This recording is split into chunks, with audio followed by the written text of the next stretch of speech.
عاش رزا بيك صناعة الأزياء في الشرق الأوسط بكل تفاصيلها، مما جعله يدرك أسرار نجاحها عن ظهر قلب.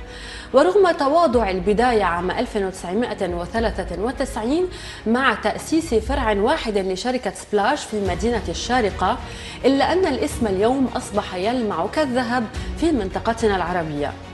هو الرئيس التنفيذي لهذه العلامة التجارية البراقة، ومنذ تسلم منصبه وهو يعمل على تطوير كل مفاهيم عمله وبأفكار تجتاز العوائق وتستعرض الموضة بطريقة لم يسبق لها مثيل، مما جعل شركة سبلاش الشركة الرائدة التي تحدد توجهات الموضة في أسواق الأزياء الجاهزة في البلاد العربية، من خلال طرح أكثر من 5 مليون قطعة أزياء كل عام.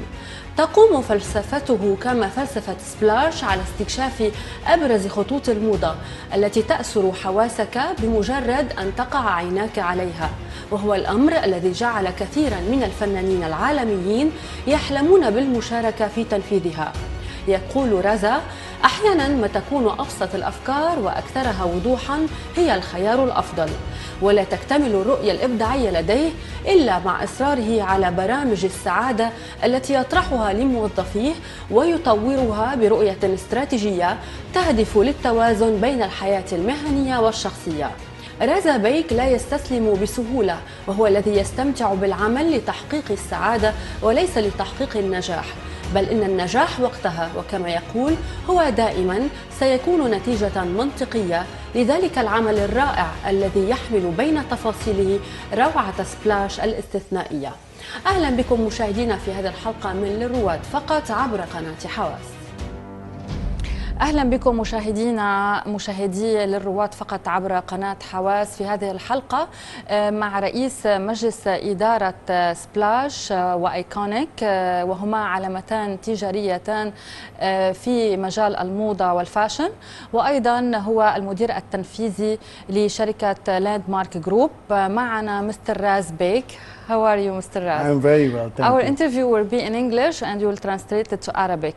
Sure. My first question, it must be a shock. How will you become a successful businessman? It's a long story and we will try to find the right I'll try answers. to make it short. Yeah. How did I become successful? I think so. There's a certain drive and a passion which is required to be a successful person, and from a very early age I had that drive to do something and bring change. And I started at a very early age. I started when I was 13 with teaching children, and I made that into a business. And as I was growing up, I decided to invest in new businesses as they came by. So I invested in a television business, which is programming and telecasting. Back in the 90s, that was a big thing. Then I invested in a garment manufacturing shirt business, and slowly I realized that I had the ability to convert businesses and do business. So the first job you got was teaching. You were a teacher, and do you remember what was your salary? No, it was a barter, because I was paying for the laundry bill. The laundryman's son, I told him I will teach him and he can do the laundry for. These were difficult days in our house. It was my father had passed away, and it was not my mother we were 6 of us. And it was a difficult time, and I was trying to help my mom. So when the laundryman came to ask for his monthly wages, we could not pay for it. So I told him, I said, why don't you do the family laundry and I will teach your son?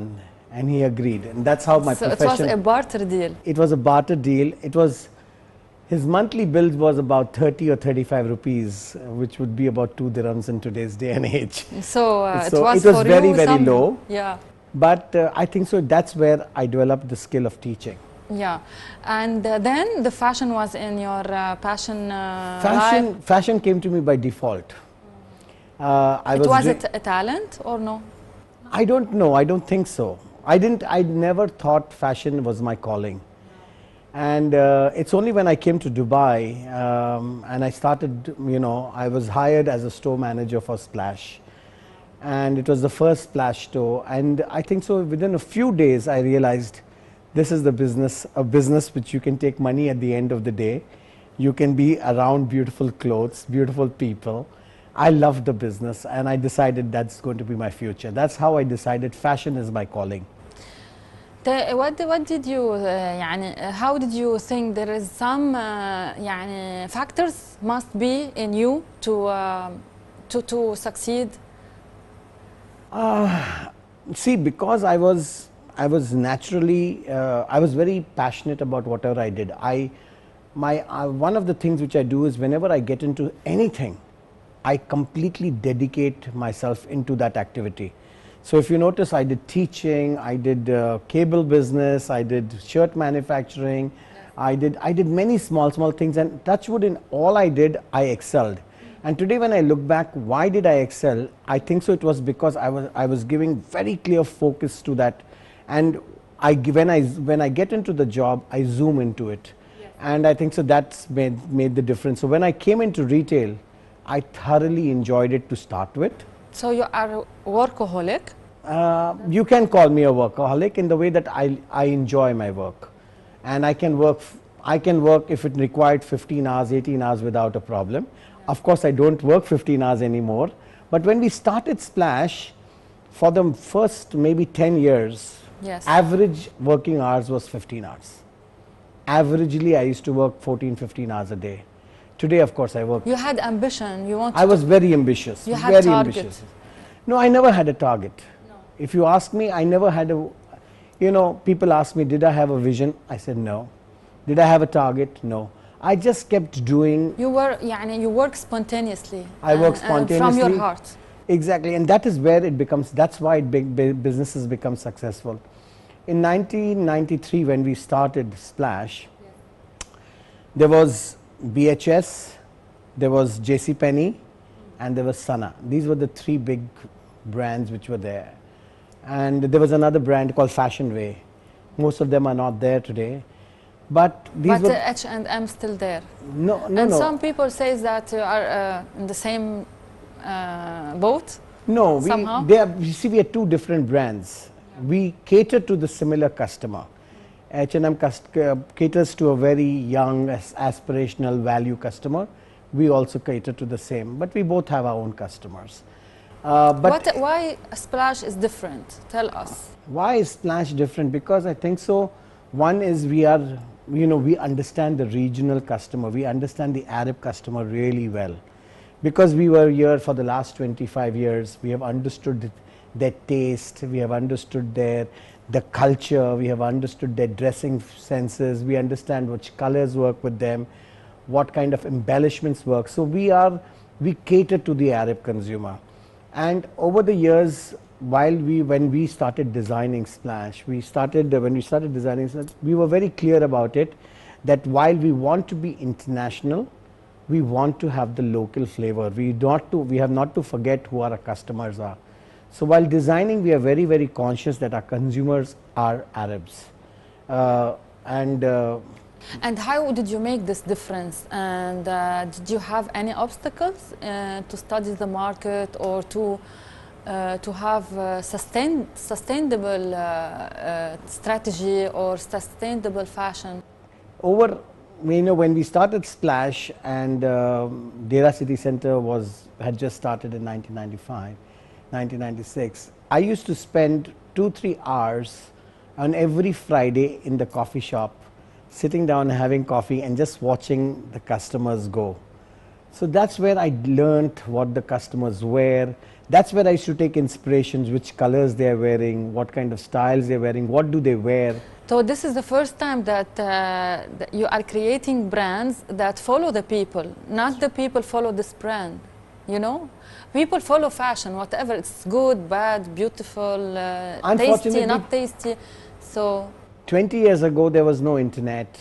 The only way you could study fashion is when you went to the West, you traveled to London, Paris, New York, or Tokyo, or whatever, or You know, that's where the fashion used to happen. All the big fashion shows happened over there. All the trade shows happened there. Yeah. So I used to travel to these places, but I really understood what the Arab consumer is by sitting in a coffee shop in Dera city center. That was my biggest learning of fashion, and that's how I started creating my own labels and my own designs. And colors. And colors. Colors was more trims, colors, and the way the women dress. I learned the conservative dresses. So what did you learn from this? See, I learned the length of the skirts were very important. I realized that layering was a part of there. I realized the importance of the hijab. You know, these are things which you don't learn in the West. You don't realize that, you know, well, the skirt is 95 centimeters and the Arab woman wore 105 centimeters. So it was always longer. So things like that which we worked, and of course as time has changed by, the consumer's preferences has changed. Today the consumer dresses very, very differently. The Arab woman dresses very differently. But 20 years ago when, or 25 years ago when we started the business, it was very different. We were the pioneers almost in this region where it came to fashion. We were the first high street brand which started designing for the consumers. So the journey has been beautiful over the last 25 years, and to see the change and see how this consumer has changed, it has just been phenomenal. So the size of economic group investment now is very high, very big. For the group I can't talk because of course it's very big. We are for Splash, if we want to talk about Splash, and later we'll talk about iconic brand. Yes, I think so our investment would be anywhere close to about $1 billion dirhams today on, you know, that's what we have invested initially, and then we have taken it forward. We will stop for a break and we'll continue our discussion or conversation or interview with Mr. Ras Beg. Our viewers be with us after a while. أهلا بكم مشاهدينا مجددا في هذه الحلقة والقسم الثاني منها مع رئيس مجلس إدارة لاند مارك جروب مستر رازا بيغ. Let's go back to the fashion, and what was the favorite fashion designer that you inspire from? And we inspire today, of course. Maybe if you asked me this question 5 years ago, yeah, I had specific designers in mind. You know, 25 years ago, I took inspiration from customer. 25 till about 10 to 5 years ago, it was designers. So we studied every design. Every designer from Armani to Gucci to Prada to everybody. What did you took from them, and what did you We leave? take the inspirations, their color, and the trend inspiration is most important, because it could be camouflage one season, it could be nautical the next season, it could be gothic the next season. So we used to take inspirations, we take color inspiration, we take shape inspirations from them. But in the last 2 years, we have gone back what we used to do 25 years ago. We have started to watch our customer again.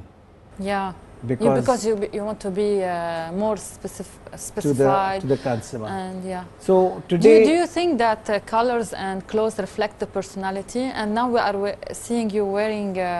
You dare to wear pink with these two matching colors. That's wonderful. Thank you. So it is very, very important. I think so. First thing about my definition about fashion is that everybody has to be comfortable in their skin.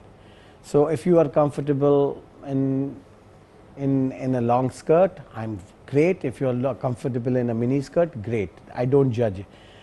But I do believe colors play a very important role, because it reflects the mood, it reflects with the season. So a color trend is very, very important rather than trend. So if you are if you're wearing the right color with the right season, or the color which is trending, you tend to look lot better. Though that is not the only way fashion should be defined. Fashion is your own personality, the way you carry it. I think so. I have seen people wearing dresses and outfits which are 10 years old and they still look amazing, because they know how to accessorize it, they know how maybe to there is a standard fashion for every year and every age. So can you give us some advice See, about this? there are, while trend, the high street fashion of ours changes almost every month. There's a new trend which keeps coming up, and we have to keep up to it, But there are certain trends which are Always evergreen. stay. Yeah. Like I know that the spring has got a very strong nautical influence. Every spring, because it's a safe, you do not know whether it's going to be hot or it's going to be cold or what it is. So the safe, similarly in winter, because it's layering, there are certain colors which, whether if you can just blindly close your eyes, like a nice olive or a burgundy, you can do it and people will forgive you, because it is a winter color. So fashion is predictable to a certain extent. But in the current way, the business is moving and the fast fashion module is changing so fast that predictability is going away slowly. So like there was a time that pastels colors used to be a color which started from spring and went up to summer maximum. But now pastels are very, very clearly being shown even in winter. So it's becoming unpredictable. Yeah. But of course, you had difficulties to invest in the Arab world. From Splash, you have also, other than Splash, you have Iconic. This is a new brand. The spreading of this brand is the same in all the Middle East and in India. What is the situation there for this brand? Iconic is just now in UAE, Saudi Arabia, Kuwait, and Qatar. It's not in all GCC. It's still growing. While Splash is for the young Arab family, Iconic is for the youth, for the young. So when we look at both the businesses, they're very similar in a certain way, but they have got different customers. And there is a maximum of a 30% overlap between the two brands. And therefore, we saw that there was more need for value fashion, and therefore we created Iconic. But Iconic is more youth driven, yes. Splash is more fashion driven. Where India is concerned, in India, yeah. India, our operations are very small just now. Yes. We are only about 17, 18 stores, but we have got great plans to make India probably a 100-store business in the next 5 years. Yeah. Mr. Raz, you do a fashion show yearly or?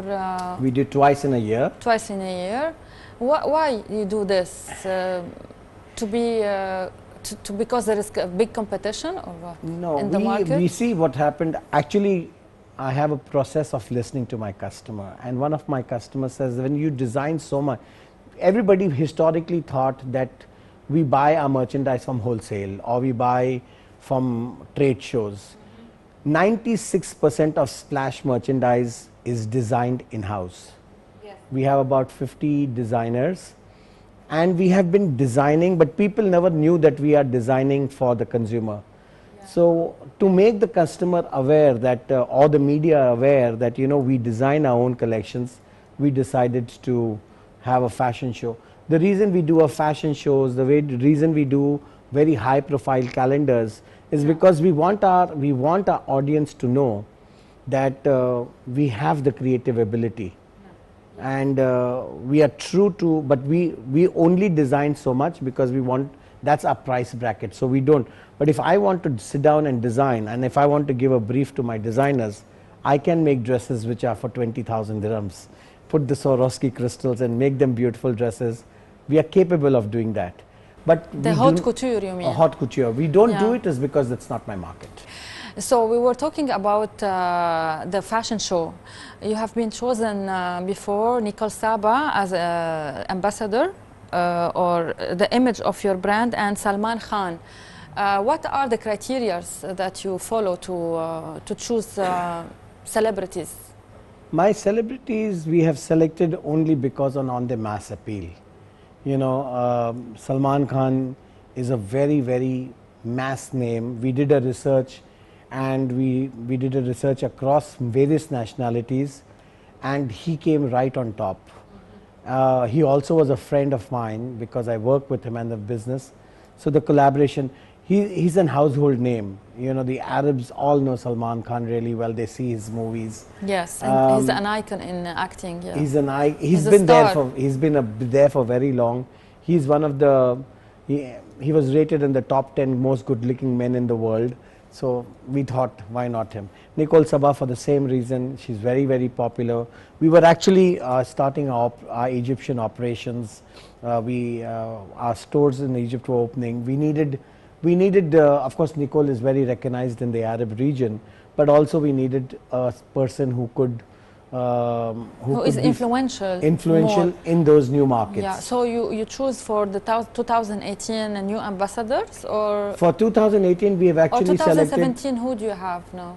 2017, just now we have basically Salman and Katrina Kaif, because we were going into India. The operations are very, we expect big, so we wanted your to. Your target is the Indian. Yeah, and this region, market. This market, everybody knows us really well. We are a household name in the Middle East. People, we have been there for 25 years. Our customers. Do you think a good quality with marketing helps? And there is this marketing strategy you followed. So, marketing is very important for people to be reminded of the brand. There is so much clutter and there's so much happening in the market. If you don't market yourself, people might forget you. So the reason we market is because there are two reasons. One is for memorability, so that people can remember us. And two is because there's a lot of good work which we do in Splash. We did sustainability, so we market that. We did new product launches, we market that. You did the calendar also. The calendar. Why you do that? Yani, this is an idea, a strange idea to do calendar for fashion. I do a limited edition calendars because when I used to get calendars in my office. Gift. You make it a gift for. It's a gift. It's a gift for all my customers. We give about close to 1 million calendars. So it's a lot of calendars we give to our customers. So when I used to get calendars, they used to be very boring. I used to say, what is this boring calendar? And calendar is something which you have on your office table or in your house. You promote the costumes and the new It's not about, it's just about create. I used to say that calendar has to be a piece of art. It should be beautiful, it is to be artistic. Attractive. So that you feel nice to keep it on your table. And that was the intention. It has to be small. And of course, we have a limited edition for our VIPs, which were very, very big. But we will show it in a while. But the small calendars can be used in offices and homes and kitchens, and they are very highly appreciated. It is always celebrated with a very, very celebrated photographer in this region. This year, all the 12 models were Splash customers. So we actually took. You took the models from your clients? Yes, they were all Splash customers. Wow. Which we made them the models, and this year's calendar was only Splash customers. This is give more encouragement for. Exactly. It was like a kind of engagement. We received about 500 or 600 entries, from which 12 people were identified. And so this year's calendar, which was actually celebrating the Splash customer. We will stop for a break and we continue our discussion or conversation or interview with Mr. Ras Beg. Our viewers be with us after a while. أهلا بكم مشاهدينا مجددا في هذه الحلقة مع رئيس مجلس إدارة لاند مارك جروب Mr. Raza Beg. What about the new fashion show and your plans for 2018? As I said, we do 2 fashion shows. We do it with the intention, one, to tell the media, tell our customers, our loyalty customers. We bring them, we invite them to the fashion show. We show them the collection. And the idea is that people know what is being designed in Splash. So we wish you good luck. Thank you. Mr. Raza Khan, what is your advice for a young businessman who wants to have for their career? What do you want to tell them? I want to tell, people have asked me what has been your success mantra, and I have said I use a three-way formula. One is, it's when you combine your hands, your heart or your brain and your heart, these three things, or your soul, you know. So if you're hardworking, if you're intelligent, where you use your brains, and if your integrity is strong and your passion is strong, when you combine these three things, I think so Allah sends His angels down to make the person successful.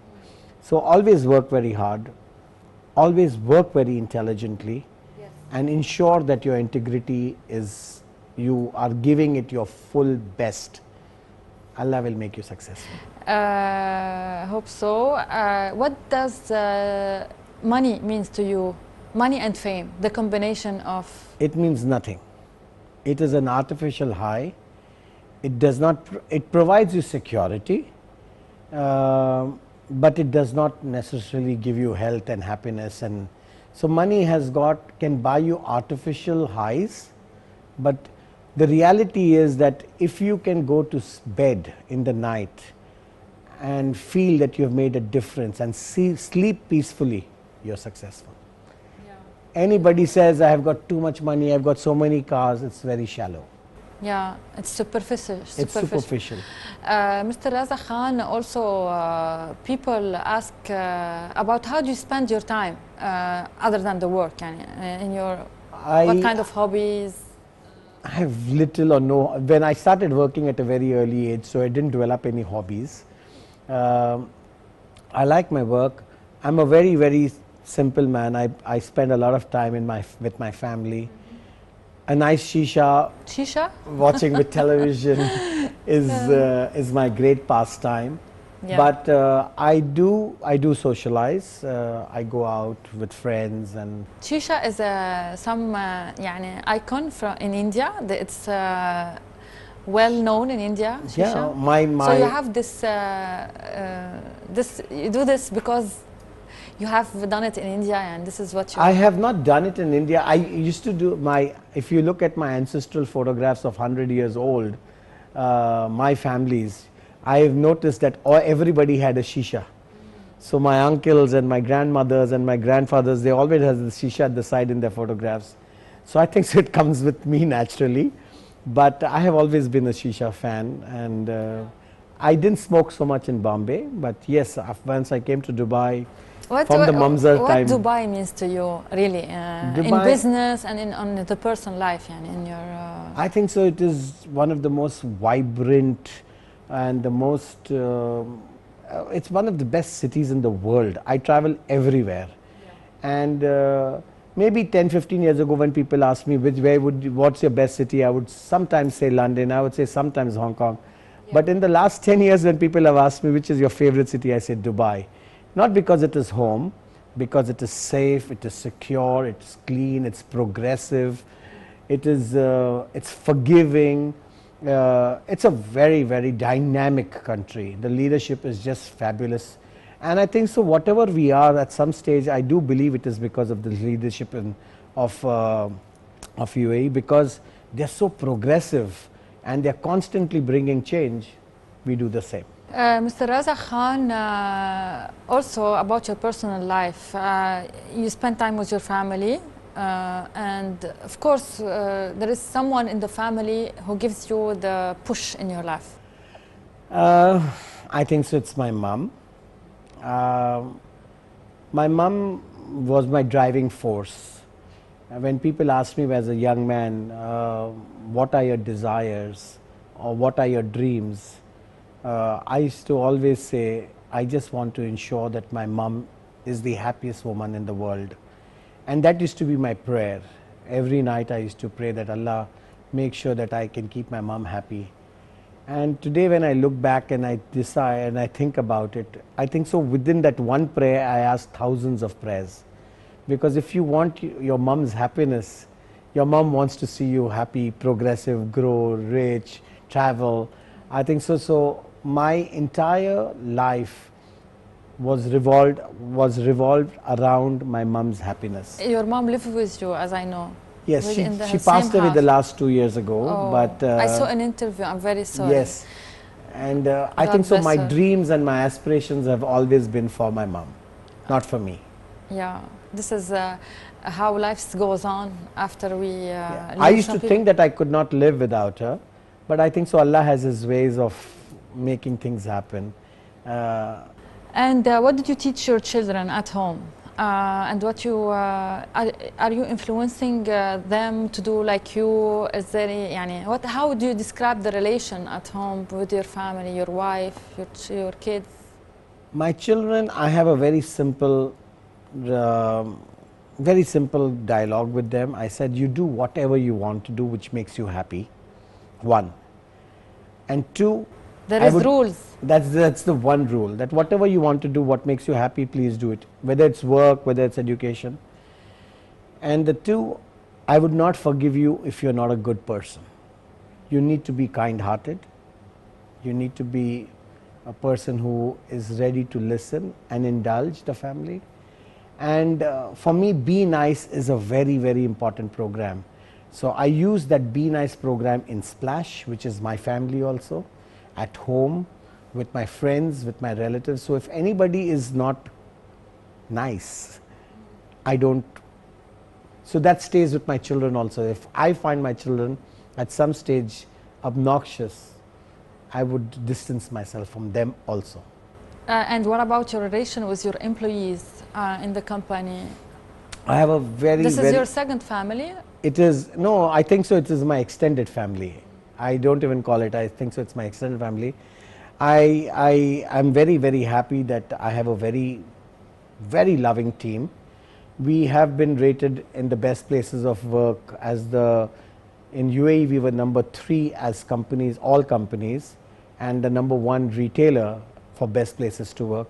And I think so it comes with the relationship of engagement and love, and so there is a lot of what you see in my offices, you see a lot of love. And the lots passion of beauty also. Sorry? There is beauty, and Thank you. it reflects happiness. Thank you. Yes, I think so. The passion I have for the business, I can tell you that 90% of the same passion is across my team. 10% I'll say yes, they work, you know, but 90% of my team would have the same passion as I have. My last question will be about the e-commerce. How do you find the shopping online? Does it make any threat for your brands? E-commerce is a new animal. It is. Why you say animal? Because it is something which is it's unpredictable. Like when you go to a shopping mall, you can see your competition and you can see what they are doing. On e-commerce, you can see what they are doing, but you do not know what it's selling or no. So when you go to competition, you buy things in cheap price, and when it comes to you, maybe it's not your taste or not the same quality, you know? Yeah, that is the threat, which I think so the consumers in the region will learn. I find we have to compete. They are very extensive because they put some great photographs and things like that. But you're right. My daughter used to shop a lot on e-commerce. She stopped recently because she got the last 2 shipments. What she ordered and what she got was something very different. And she says, these people just, it's a lie. So I think so. But not is on most of the time. But not, happens, when you buy it from reputed people, of course. If you buy from a random person, probably it happens. But it is. What are the benefits of this? And are you going to do the same later on? We have. No, we have already launched our website, thesplashfashions.com. Actually, Iconic and is also on that same. So if anybody wants to buy a Splash merchandise online, it is available. My entire 100% of my collection is on www.splashfashions.com. And it is something which we have no choice, but we have to also do because everybody else is doing.